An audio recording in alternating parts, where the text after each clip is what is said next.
líderes religiosos procuram atentar contra a vida desse humilde servo e tentarão também contra a sua, a partir do momento que você falar essas verdades.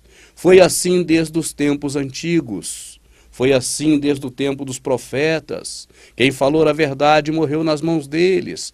Foi assim no tempo do Salvador, e não é diferente no nosso tempo, meu amado. Eu lhes asseguro que tudo isso sobrevirá a esta geração.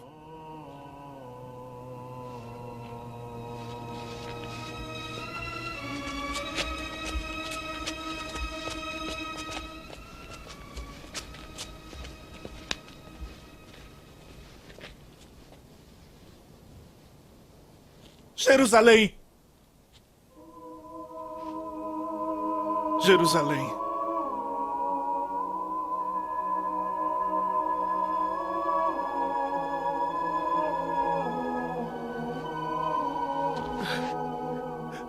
É você que mata os profetas e apedreja os que lhes são enviados. Quantas vezes eu quis reunir os seus filhos, como a galinha reúne os seus pintinhos debaixo das suas asas, mas vocês não quiseram.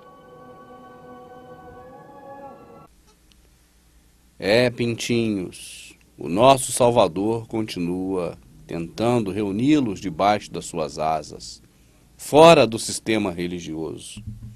Mas os corações são duros e a mente está cauterizada pelo Senhor deste século, que cegou os entendimentos. Assim as pessoas continuam achando que o sistema religioso que está aí é diferente do sistema religioso que matou o Salvador e todos os profetas. Paulo, quando se converteu, ele teve que largar alguma coisa para trás. E a grande pergunta é, o que Paulo largou para se converter? Talvez você não tenha aprendido isso no sistema religioso. Talvez eles não tenham dito para você que Paulo largou o próprio sistema religioso para se converter. Talvez não tenham dito também que Judas vendeu o Salvador por 30 moedas de prata e que eles próprios compraram o Salvador a Judas. Talvez eles não tenham dito muitas coisas para você. E talvez também você ache que o que está escrito na Bíblia está do jeito que você deve aprender. Talvez você imagine que o sistema religioso mantém a palavra do Criador intacta, escrita, para que você caminhe para o céu. Mas, por outro lado, pode ser também que você pare um minuto na sua vida para pensar e perceba que a responsabilidade que há sobre você próprio é sua e ninguém mais pode carregar essa responsabilidade por você. E que no dia do grande julgamento não haverá apelação, não haverá como dizer, olha, me perdoa, Criador, porque eu aprendi errado, porque aquele irmão me ensinou errado. O Salvador já nos advertia, o Criador também, e dizia, maldito o homem que confia no homem.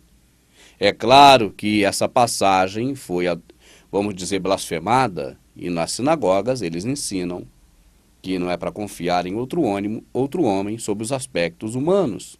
Mas se você ler com calma, você verá que o nosso Criador deixou na sua palavra escrito, justamente para que nós não venhamos a confiar no homem como alguém que pode nos levar ao Criador, ou como alguém do Criador.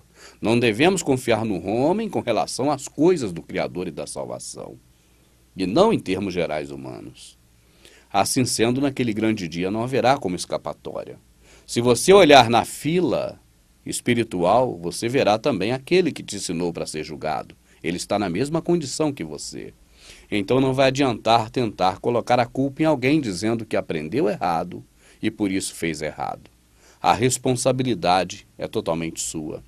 E se você achar que deve pesquisar mais, saiba que isso não é nada em desagravo ao Criador. Saiba que você tem essa liberdade para pesquisar. E não apenas aceitar tudo do jeito que o sistema religioso te ensinou. Para fechar esse trabalho, eu não poderia deixar de lado a informação sobre a questão da lei e da graça com relação ao livro Bíblia. Nós tivemos ao longo da história humana dois períodos de tempo importantíssimos: o período da lei de Moisés e o período da graça do nosso Salvador. Na Bíblia, este período está dividido em Novo Testamento e Velho Testamento, mas não está coerente com a história natural, não está adequado não está em sincronia, não está sincronizado com a história. Por quê?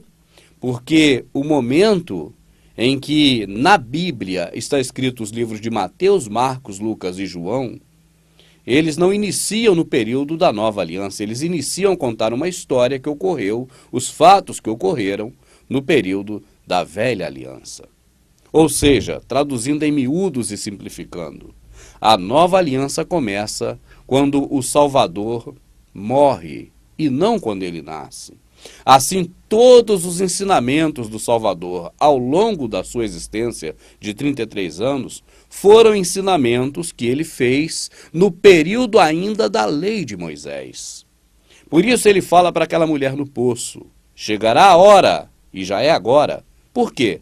Que os adoradores verdadeiros adorarão o Pai em espírito e em verdade, e não nos templos e nos montes. Por que ele fala isso? Chegará a hora, e é agora, porque ele estava há 1 ano, talvez, de morrer. E então, quando ele estivesse ali morrendo, estaria então nascendo a graça. Por isso ele diz: chegará a hora, e já é agora, porque justamente a graça que nós fomos alcançados por ela, o Novo Testamento, a nova aliança, ela nasceu com a morte do Salvador, e não no início da história narrada por Mateus, Marcos, Lucas e João. O que o sistema religioso fez para te induzir ao erro, mais uma vez o sistema religioso, sempre eles, foi colocar uma divisão na Bíblia, ela está aqui ainda bem, do Novo Testamento e do Velho Testamento, no lugar que não era para estar. Eu já falei isso em inúmeros outros vídeos, mas pode ser que você não tenha assistido. Por isso que é bom sempre repetir. Então, amados, nós temos 2 períodos: período da Velha Aliança, a lei de Moisés, que o sistema religioso segue, porque a lei de Moisés, os ensinamentos daquela época, dão respaldo a um homem entre Deus e o homem na terra. Eles seguem esse sistema da Velha Aliança, eles deitam remendo de pano novo em vestidos velhos, misturam as coisas para te confundir, porque o objetivo deles é te manter no templo, é manter no local onde eles podem, então, tosquiar a sua lã, comer a sua carne, usar a sua gordura e vender os seus ossos para os políticos. É assim que eles fazem. Então, aqui na Bíblia, a câmera hoje está bem alta, aqui na Bíblia tem uma divisão, não vai dar para você ver, mas você sabe, escrito Novo Testamento. Não vá ler a partir dali com a mente, imaginando que você está lendo as coisas do Novo Testamento que você não está. Você está lendo o que ocorreu ainda no Velho Testamento. Por isso o Salvador falou para aqueles fariseus hipócritas: vocês têm dado o dízimo da hortelã, do cominho, têm dado o dízimo de coisas pequenininhas, porque estão obedecendo a lei de Moisés, mas têm omitido o que é mais importante, a misericórdia, o amor. Faça uma coisa sem omitir a outra. Então, na verdade, o Salvador não deu respaldo nenhum para que na graça existisse dízimo, porque isso não existe, nunca foi dinheiro. Isso é um preceito da lei de Moisés. Ele disse isso apenas porque ele estava debaixo da lei de Moisés. E ele falou para homens iguais a ele, da mesma nação de Israel, que também estavam debaixo da lei de Moisés. É muito simples tirar essa conclusão. É só você hoje perguntar a quem conhece os judeus hoje, que são judeus e moram em Jerusalém, que moram naquela região, se eles estão dando dízimo a alguém. Tá certo? Essa pergunta para ver qual é a resposta. Mas vamos em frente, amado. Fechando esse trabalho, eu creio que o mais importante que pode ficar na sua mente hoje é que existem 2 períodos. Existe um período da lei e um período da graça. Existiam práticas que eram inerentes às pessoas que estavam debaixo da lei de Moisés, os judeus que viveram naquela época. E existem práticas que são inerentes a quem não é judeu e não esteve embaixo da lei de Moisés, como nós, porque não fomos judeus nem moramos lá naquela época. Então, nós estamos no período da graça, devemos viver as coisas da graça. Assim como eu iniciei aqui esse DVD dizendo, se você pegar a Bíblia, você encontra nela amparo para Muitas coisas que não se deve fazer no período da lei. Aliás, no período da graça.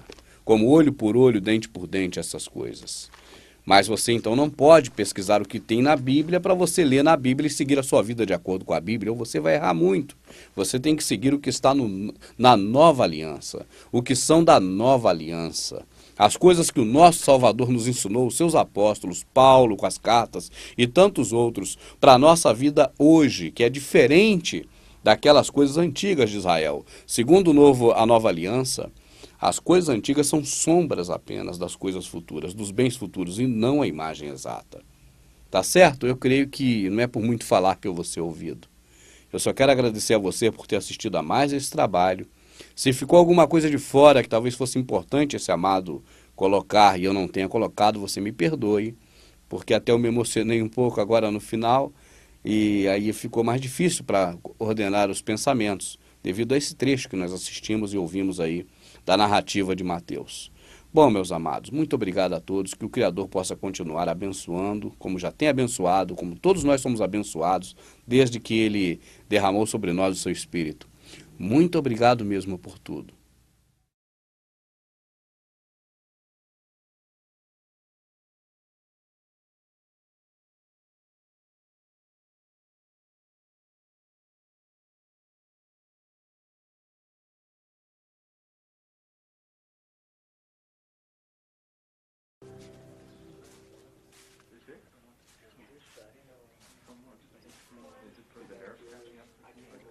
Hoje é sábado e a lei não permite que você carregue a sua cama.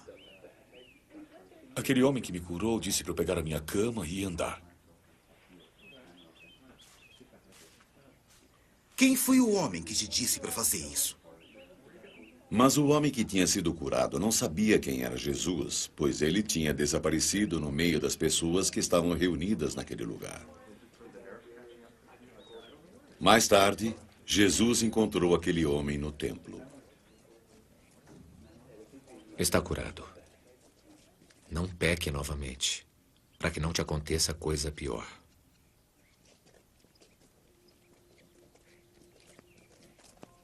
Então o homem saiu e disse às autoridades dos judeus que tinha sido Jesus que o havia curado.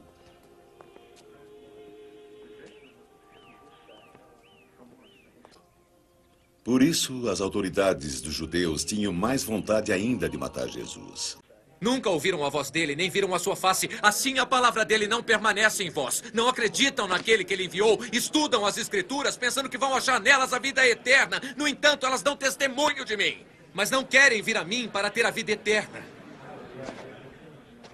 Eu não aceito elogio dos homens, pois eu já os conheço muito bem. E eu sei que o amor de Deus não está dentro de vós. Eu vim em nome do meu Pai, mas não quiseram me receber. Mas se outro vem em seu próprio nome, o receberão. Gostam de receber elogios uns dos outros, mas não buscam a glória que vem do Deus único. Como poderão acreditar? Não pensem, entretanto, que serei eu quem vai acusá-los diante do Pai. É Moisés. Nele põe suas esperanças, pois é ele quem irá acusá-los. Se acreditassem mesmo em Moisés, também creriam em mim, porque foi sobre mim que ele escreveu. Mas se não acreditam naquilo que ele escreveu, como vão acreditar nas minhas palavras?